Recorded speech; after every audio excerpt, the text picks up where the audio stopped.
नमस्कार, आपका स्वागत है ज्ञान यात्रा के एक और नए सफ़र में। मैं हूं शिवम शर्मा, आपके इस कार्यक्रम का होस्ट। आज हम बात करेंगे कि गरीबों के लिए शिक्षा की प्राप्ति क्यों महत्वपूर्ण है। शिक्षा वह आधार है जो हर व्यक्ति को अपने सपनों को पूरा करने के लिए सामर्थ्य प्रदान करता है। लेकिन गरीबी के कारण कई लोगों को शिक्षा का लाभ नहीं मिल पाता। गरीबी एक मुख्य कारण है जिसके कारण लोगों को शिक्षा के लिए अधिक संघर्ष करना पड़ता है। परिवार की आर्थिक स्थिति, प्राथमिकताएं और अन्य सामाजिक प्रासंगिकताओं के कारण कई गरीब परिवार शिक्षा के लिए असहाय होते हैं। वर्तमान समय में जमीन और आसमान की तरह ही गरीबी और शिक्षा का भी कोई मेल जोल नहीं है। उदाहरण के लिए गरीब घर का बच्चा या तो स्कूल नहीं जा पाता या फिर थोड़ी बहुत पढ़ाई करने के बाद उसे किसी न किसी कारणवश अपनी पढ़ाई छोड़नी पड़ जाती है। गरीब घर के लड़के किसी तरह कुछ दर्जे तक पढ़ाई कर भी लेते हैं, परंतु वहीं दूसरी ओर गरीब घर की बहुत सी लड़कियां तो जीवन भर स्कूल की दहलीज भी लांघ नहीं पाती।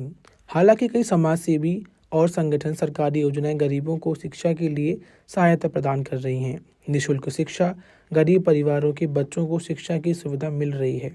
ऐसा एक समूह है जो गरीब बच्चों को शिक्षा दे रहा है, जिसके बारे में आज हम बात करेंगे। ऐसी ही सोच रखता है सखा समूह। ऐसा समूह जो गरीब परिवार के बच्चों को अच्छी शिक्षा देने के प्रयास में जुटा हुआ है। अपनी इस सोच को साकार करने के लिए समूह के लोगों ने सेक्टर 100 स्थिति TRS पब्लिक स्कूल में कुछ महीने पहले जाना शुरू किया।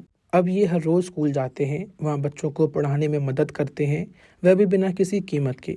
हर रोज सखा समूह के 2 शिक्षक स्कूल में पढ़ाने के लिए जाते हैं। इनमें कुछ गृहिणियां हैं तो कुछ प्रोफेशनल वर्क करने वाली। सभी ने स्कूल जाने का अपना अपना दिन निर्धारित कर रखा है। कई महिलाएं ऐसी भी हैं जिन्होंने पहले शिक्षक के तौर पर स्कूल में पढ़ाया भी है। ऐसे बच्चों को पढ़ाने में वे नई नई तकनीक का भी इस्तेमाल करती हैं। सखा समूह की शुरुआत तो 5 लोगों में हुई थी, लेकिन अब इसकी संख्या धीरे धीरे बढ़ती जा रही है। गरीबी एक दीमक की तरह है जो वर्तमान समय में इंसान को अंदर से खोखला कर जाती है।